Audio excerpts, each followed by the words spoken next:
Assalamualaikum warahmatullahi wabarakatuh. Perkenalkan, nama saya Ali Maskur, Prodi Pendidikan Matematika. Di sini saya mempunyai tugas yang dimana saya akan menjelaskan tentang landasan pendidikan. Apa itu landasan dan apa itu pendidikan? Yang dimana landasan itu sendiri adalah tumpuan dan pendidikan itu adalah setiap orang itu menerima suatu ilmu yang bisa dapat kita pelajari.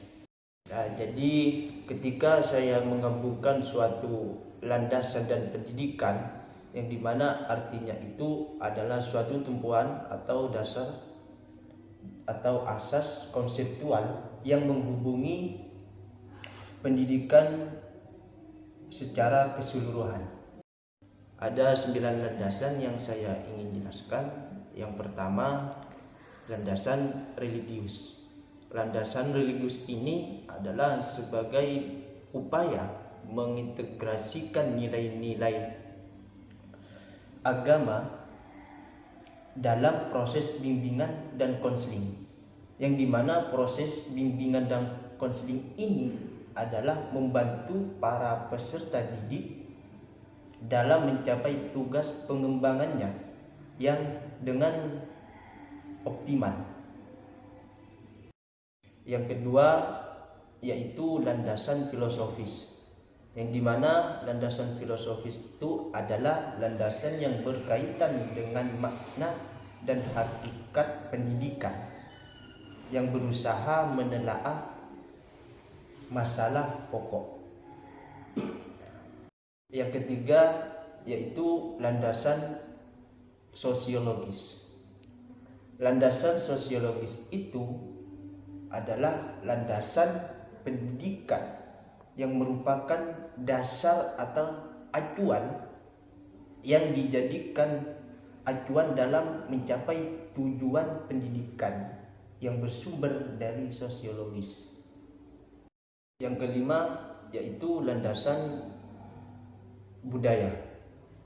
Landasan budaya adalah landasan yang dapat memberikan pemahaman kepada konselor atau pembimbing tentang dimensi sosial dan dimensi budaya sebagai faktor yang memengaruhi terhadap perilaku individu.